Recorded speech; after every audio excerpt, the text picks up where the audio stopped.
Welcome back inside the Hall of Fame, man. Rumble, the Royal Rumble, the road to WrestleMania started in Houston, Texas, just last night, man. Minute Maid Park, and I must say, the city of Houston, we showed up, we showed out. It was big. It was big, real big. Some people say it was all right, but I say it was good. It was damn good.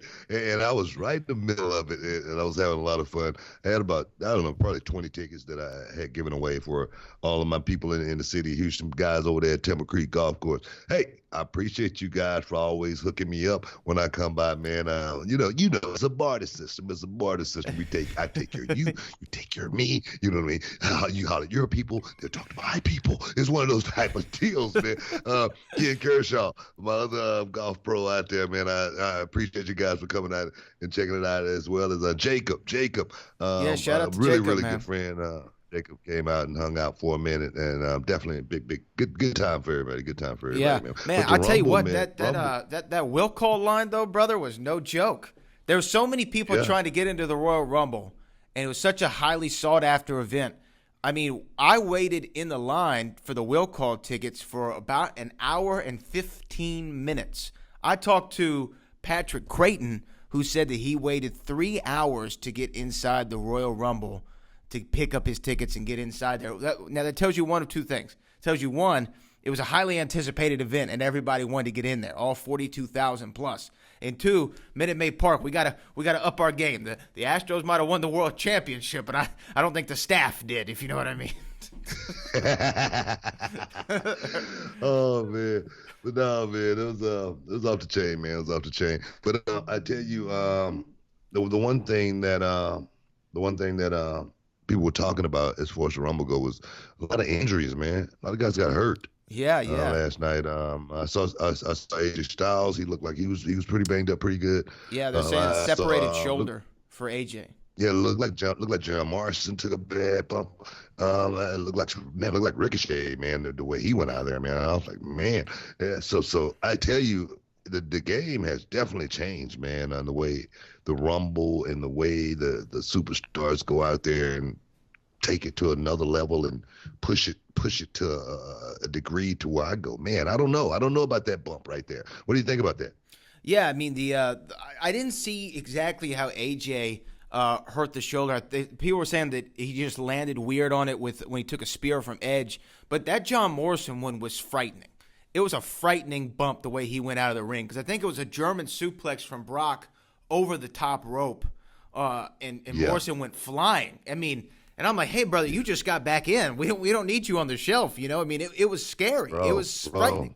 Man, that was the scariest bump I think I've ever witnessed up close and personal like that. I mean, it's because, I mean, the suplex is one thing. The suplex over the top rope is one thing, but he's literally blind, man. He's blind until he finds his bearings. And to be able to do that in midair, of course, he does this parkour and all that stuff. But that right there was frightening. It was scary. And then the way he landed, his right knee looked like it hyperextended. And I know what a hyperextension feels like. It doesn't feel good at all. And doing it from that degree with that amount of pressure and coming down, to the floor. Oh man, I don't know how bad he's hurt, but I'm sure it did not feel good when he hit the floor. And I tell you, man, it was a lot of that going on in last night's Rumble, but it was definitely a match to remember for the ages. I think Drew McIntyre went out and he said he was going to go to WrestleMania. He said he was going to main event WrestleMania. And that, to put himself in this position to where he's been working his butt off all year. Give it up to Drew McIntyre for working his butt off all year, trying to stay injury free, being a guy who had got fired from the company and then building himself back up to this position. I say no one more deserving than Drew McIntyre to finally get the rub and hopefully get a chance to go to the next level in his life and his career, because that's what it's about more than anything with this job is, advancing yourself to the next level, as far as a pay raise, a bump. You know what I mean? Different kind of bump, That's right? what. No, I'm serious. A lot of guys don't understand that kind of stuff, but you got to work yourself to those positions. There are channels that you got to go through, and Drew McIntyre has definitely checked off all those boxes. And the biggest box was working his ass off and just going out there and putting it out there in the ring. That's why I say give it up to Drew McIntyre. Was that Royal Rumble, though, not a perfect example of how that Royal Rumble structure can create a brand new star in one night? Drew McIntyre was already a star, but he definitely stepped it up a couple of notches into that main event scene in just one match. And I think that the way that it was laid out, I don't know who came up with it. I don't know how they figured out how. I did. I came up with it. I came up with it on the Hall of Fame right here on the show. Well, you came up with Drew. No, you came up with Drew. I'm saying the way the match was laid. I came up with Drew McIntyre eliminating Brock Lesnar. Yes. I remember that. Remember that. Yes. Yeah, I'm the one who thought of this. What are we thinking here, Manny? Look at me in my eyes here. You don't think these guys are listening to? No, they're listening. They're listening. But getting good advice. Didn't you? But okay, other than it being your idea, didn't you love how it was laid out? With Brock coming out first, even when Brock just goes out of the ring and charges at Elias, throws him in there, beats the hell out of him, throws him out, right, and just one at a time as they come out, and then. You want to talk about one of the loudest reactions of the night is when the New Day's music hits and Kofi Kingston came running out.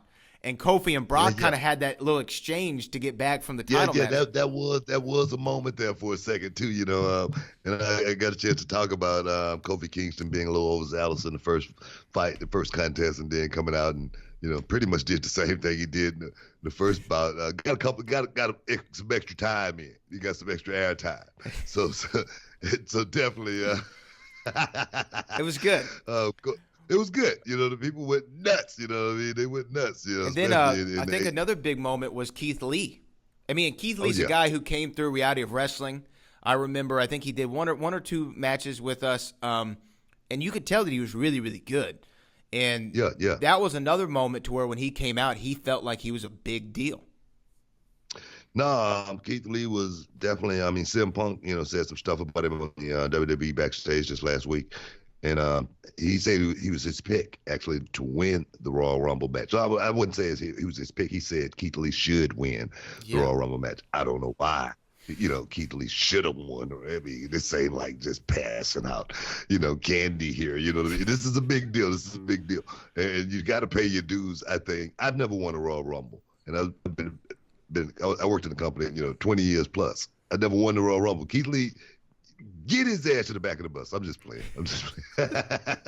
No, Keith Lee is definitely deserving, but no, I'm just saying you got to definitely, work your way up in the company. And Keith Lee is a guy who's doing that. He's doing it very well because down in NXT, he's proving to be a big guy who can go out there and perform at the next level. And for a guy like Keith Lee, he's always been one of those guys that they say, oh man, he's a big guy, man. But he moves like a cruiserweight. No, he's a big guy that's just agile. He's a big guy that's just mobile, versatile, that can go out there and do anything with anybody in the ring. It's very few guys like a Keith Lee that have come along in this business. So definitely Keith Lee is a guy that's he's going to get his turn. He's going to get his just due because he's not a guy that's just, let's just say for what it is, a black guy. He's a guy that's talent. And when you got a guy that's talent, cream always rise to the top. And that's my advice I can get a Keith Lee. Just keep going out there and being talent. Don't let someone say, oh, you're a big guy that moves like a cruiserweight. No, you're a big guy that just can move. So just keep doing what you do. Yeah, man. Shout out to Keith Lee. And what about a friend of the show, friend of Reality of Wrestling, making his comeback in WWE, Montel Vontavious Porter. MVP was in the building. What'd you think of MVP? Brother came straight from Wakanda. Yeah. You know what I mean? Wakanda came forever. Straight from Wakanda. He had the Black Panther. That was special made. You could tell it was special made. Specifically for the Rumble, you know what I mean?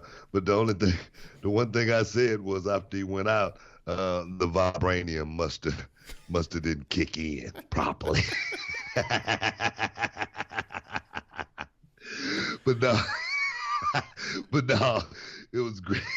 It was great to see MVP back out there, man, as well as back in the company. Because I said on commentary, I say MVP is a guy that has unfinished business in the WWE, and the unfinished business, it may not have anything to do with the wrestling ring. You know, it may just be to, you know, be a part of something that he loved, man. Because MVP, when he left the company, he was moving himself up on the ladder, and there again, I say a guy that was, you know, putting in his time, paying his dues.